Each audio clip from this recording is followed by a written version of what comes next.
Hello everyone and welcome back to our YouTube channel Math Foundation by Purva. So आपण जी new playlist start केली आहे geometry chapter number 1 ची त्याच्यातला हा second video आहे. जर तुम्ही फर्स्ट व्हिडिओ बघितला नसेल तर प्लीज जाऊन आधी फर्स्ट व्हिडिओ बघा आणि मग हा सेकंड व्हिडिओ कंटिन्यू करा. सो आज आपण या व्हिडिओमध्ये प्रॅक्टिस सेट 1.1 बघणार आहोत आणि त्यामधला सुद्धा क्वेश्चन नंबर फर्स्ट आणि क्वेश्चन नंबर सेकंडचे जे पण प्रॉब्लेम्स असतील ते सॉल्व करू. सो स्टार्ट करू आपण या व्हिडिओला. प्रॅक्टिस सेट 1.1 चा पहिला क्वेश्चन आहे, find the distance with the help of number line given below. So आपल्याला नंबर लाईन दिलेली आहे आणि हे जे काही डिस्टन्सेस आपल्याला दिलेले आहेत ते फाइंड आउट करायचे. ओके, सो क्वेश्चन इझी आहे. आता आपण एक एक प्रॉब्लेम घेऊ आणि ते सॉल्व करायचं ट्राय करू. सगळ्यात आधी हे पहिला आपल्याला फाइंड आउट करायचं आहे डिस्टन्स बिटवीन पॉइंट बी आणि पॉइंट ई. ओके, सो आपल्याला हे दोन पॉइंट दिले आहे आणि याच्यामधला डिस्टन्स काढायचा आहे. सो आपण काय करणार, सगळ्यात आधी कोऑर्डिनेट फाइंड आउट करू. ठीक आहे, सो सगळ्यात आधी आपण पहिल्या पॉइंटचा कोऑर्डिनेट फाइंड आउट करू. सो फर्स्ट पॉइंट काय आहे इथं, बी. सो कोऑर्डिनेट ऑफ बी काय येणार, मग जर नंबर लाईन बघितली तर बीच्या खाली आहे 2 म्हणून कोऑर्डिनेट ऑफ पॉइंट बी आला आहे 2. सेम आपण पॉइंट ई साठी पण करणार. सो इथं लिहून घेतलं मी कोऑर्डिनेट ऑफ पॉइंट ई किती आहे, जर नंबर लाईन वर चेक केलं तर ई च्या खाली आहे 5. सो कोऑर्डिनेट ऑफ ई आलं 5. सिंपल. ओके, आता दोन पॉइंट्सचे कोऑर्डिनेट आपल्याला मिळाले. आता आपल्याला फाइंड आउट करायचं आहे distance. So distance of B comma E equal to ह्या दोघांचं सबट्रॅक्शन. पण जो मोठा नंबर आहे तो आधी लिहायचा आणि मग लहान नंबरला सबट्रॅक्शन करायचं. सो 5 मायनस 2 किती येणार आन्सर, 3. म्हणून distance of B comma E equal to काय आलं, 3. समजला. हा फर्स्ट प्रॉब्लेम आपण कसा सॉल्व केला ते. आता आपण पुढचा बघू. सो नेक्स्ट प्रॉब्लेम आपण सॉल्व करणार आहे तो फोर्थ प्रॉब्लेम आहे. जे बाकीचे प्रॉब्लेम मी सॉल्व नाही करत आहे ते तुम्ही स्वतः नोटबुकवर सॉल्व करा आणि आन्सर्स मला कमेंट सेक्शनमध्ये लिहून द्या. म्हणजे मी तुम्हाला सांगू शकते की तुम्हाला हा टॉपिक समजला आहे की नाही आणि तुम्ही जे क्वेश्चनचे आन्सर लिहिलेले आहे ते करेक्ट आहे की नाही. ठीक आहे, सो आता मी फर्स्ट सॉल्व केला आणि आता मी हा फोर्थ सॉल्व करते. सो फोर्थ क्वेश्चन मध्ये आपल्याला फाइंड आउट करायचं आहे डिस्टन्स बिटवीन पॉइंट जे आणि पॉइंट एच. सो आपण काय करणार, मग सेम आधी काय काढणार, कोऑर्डिनेट्स. सो सगळ्यात आधी आपण फाइंड आउट करू कोऑर्डिनेट्स ऑफ पॉइंट जे आणि त्याचं कोऑर्डिनेट आहे -2. सेम दुसऱ्या पॉइंट साठी पण कोऑर्डिनेट फाइंड आउट करू. नंबर लाईन बघून मला सांगा कोऑर्डिनेट ऑफ पॉइंट एच काय येणार आहे, करेक्ट, -1. आता सिंपल डिस्टन्स बिटवीन जे कॉमा एच इक्वल टू ह्या दोघांपैकी मोठा नंबर कुठला आहे. आता खूप सारे लोक म्हणतील की -2 विच इज रॉंग. कारण जेव्हा निगेटिव्ह नंबर्स येतात तेव्हा लक्षात ठेवायचं की जो छोटा नंबर असतो तो मोठा असतो. आता तुम्ही म्हणाल मॅम हे कन्फ्यूज होतोय, काहीतरी अजून एक सोपं सांगा. नंबर लाईनवर जो नंबर आधी येतो तो असतो छोटा आणि जो नंबर नंतर येतो तो असतो मोठा नंबर. आता नंबर लाईनवर चेक करा, -2 आधी आलाय म्हणजे -2 छोटा आहे म्हणून याला आपण नंतर लिहून घेऊ. -1 नंतर येतोय म्हणून याला पुढे घेतलं आणि ह्या दोघांमध्ये केलं आपण सबट्रॅक्शन. आता हा -1 तसाच आला, मायनस आणि मायनस काय होतं, प्लस. आता बघ -1 आणि +2 याला आपण असंही लिहू शकतो 2 - 1 विच इज इक्वल टू 1.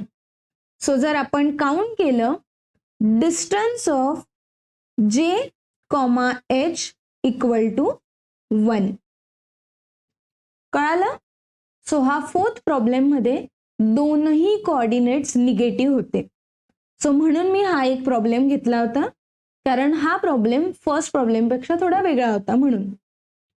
आता आपण हा लास्ट प्रॉब्लेम सॉल्व्ह करू ह्या क्वेश्चन नंबर फर्स्टचा.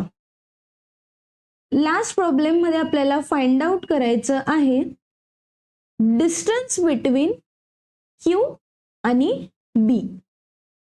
सो हे 2 पॉइंट्स आहे आणि ह्या 2 पॉइंट्स मधून डिस्टन्स फाइंड आउट करायचं आहे.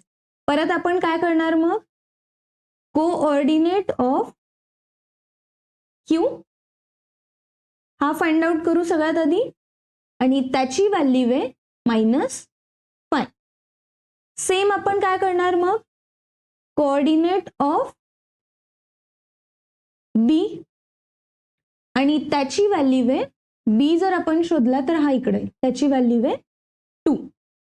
परत मग distance between Q comma B equal to मोठा नंबर कुठला आहे, आत्ताच मी तुम्हाला सांगितलं नंबर लाईनवर जो आधी येतो तो असतो छोटा.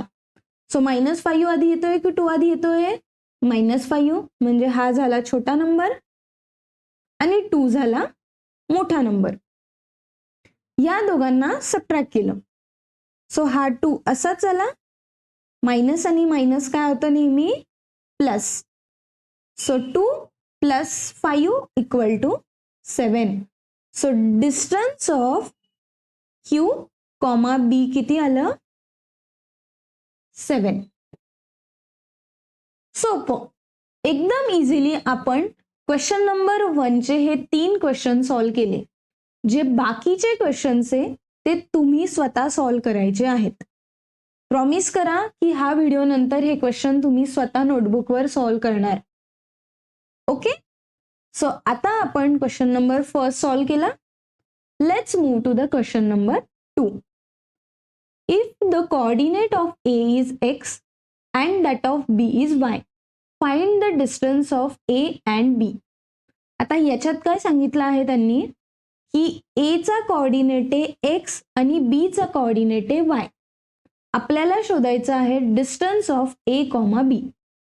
सो हा पहिला प्रॉब्लेम घेतला, ज्याच्यात काय सांगितलं होतं x इक्वल टू 1 आणि y इक्वल टू 7. आपल्याला फाइंड आउट काय करायचं आहे, डिस्टन्स ऑफ A, B. बरोबर, हा शोधायचा आहे.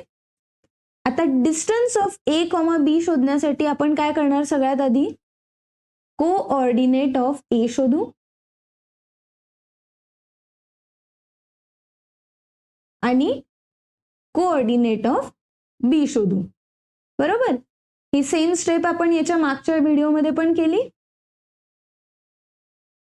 पण इथं तर नंबर लाईन दिलीच नाहीये. मग कोऑर्डिनेट ऑफ A कसं येणार, कारण त्यांनी काय म्हटलं आहे, कोऑर्डिनेट ऑफ A ची व्हॅल्यू आहे x आणि कोऑर्डिनेट ऑफ B ची व्हॅल्यू आहे y. तो इथं x काय आपल्याकडे 1 आणि इथं y काय आपल्याकडे 7. सो हे 2 आलं, सिंपल. मग आपल्याला कळालं distance of A, B equal to काय येतं, मोठा नंबर आहे 7, लहान नंबर आहे 1. या दोघांना सबट्रॅक्ट केलं. सो या दोघांना सबट्रॅक्ट केल्यानंतर काय येणार आहे, 7 - 1 equal to 6. So distance of A, B किती आलं, 6. सोपं. सो आता आपण फक्त 5 मिनिटांमध्ये हा क्वेश्चन सॉल्व्ह केला, कारण आपल्याला माहिती होतं की डिस्टन्स ऑफ 2 पॉइंट्स कसं काढायचं. कळाला हा प्रॉब्लेम. आपण एक दुसरा प्रॉब्लेम पण सॉल्व्ह करून बघू, ज्याच्यामध्ये आपल्याला x ची व्हॅल्यू दिलेली आहे -4 आणि y ची व्हॅल्यू दिली आहे -5.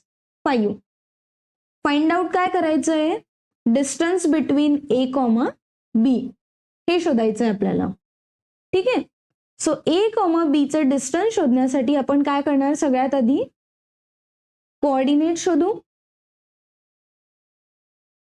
A चा आणि त्यानंतर काय शोधणार, मग कोऑर्डिनेट ऑफ बी. बरोबर. आता ए चा कोऑर्डिनेट म्हणजेच काय आहे? X which is equal to -4. B चा कोऑर्डिनेट म्हणजे वाय म्हणजेच -5. आता काय करणार? Distance of A comma B. आता -4 मोठा की -5 मोठा हे आता तुम्हाला समजलं असेल. बरोबर. सो आपल्याला माहिती आहे की -4 मोठा असतो. -4 -5 कारण ह्या दोन व्हॅल्यूला आपल्याला सबट्रॅक्ट करायचं आहे. सो हा -4 तर असाच आला आणि मायनस आणि मायनस काय होतं? प्लस. सो -4 + 5 याला आपण काय लिहू शकतो? 5 - 4 which is equal to 1. So distance of A comma B is equal to काय आलं ह्या प्रॉब्लेम मध्ये? 1. कळालं? सो अशा प्रकारे आपण हा प्रॉब्लेम इथं सॉल्व्ह केला. आता याच्याच मधला एक लास्ट बघू ज्याच्यामध्ये आपल्याला x ची व्हॅल्यू 4 दिली आहे आणि y ची व्हॅल्यू काय आहे? -8. तो आपण हा सुद्धा एक क्वेश्चन सॉल्व्ह करू घेऊ. ओके. सो अगेन आपल्याला काय शोधायचं आहे? डिस्टन्स ऑफ ए कॉमा बी. याच्यासाठी आपण काय करणार सगळ्यात आधी? करेक्ट. कोऑर्डिनेट ऑफ ए बघू आणि कोऑर्डिनेट ऑफ बी शोधू. बरोबर ना?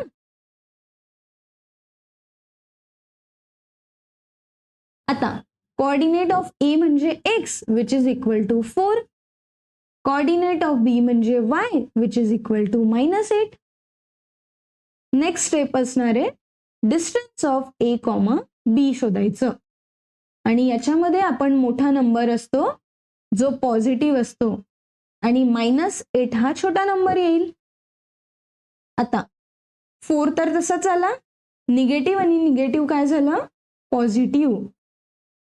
So 4 + 8 which is equal to 12. So distance of A comma B equal to किती आलंय? 12. कळालं? सो आपण क्वेश्चन नंबर 2 मधला क्वेश्चन नंबर 1, क्वेश्चन नंबर 4 आणि क्वेश्चन नंबर 6 सॉल्व्ह केलेला आहे. सो हे जे 3 रिमेनिंग क्वेश्चन्स आहे हे तुम्ही सॉल्व्ह करा आणि याचे आन्सर्स तुम्ही मला कमेंटमध्ये लिहा म्हणजे मला सुद्धा कळेल की तुम्हाला हा टॉपिक किती समजला आहे.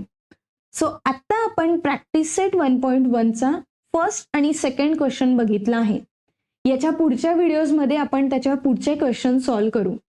आय होप तुम्हाला हा व्हिडिओ आवडला असेल आणि जर तुम्हाला असं वाटतं की हे व्हिडिओज असेच कंटिन्यू यावेत तर चॅनलला सबस्क्राईब करा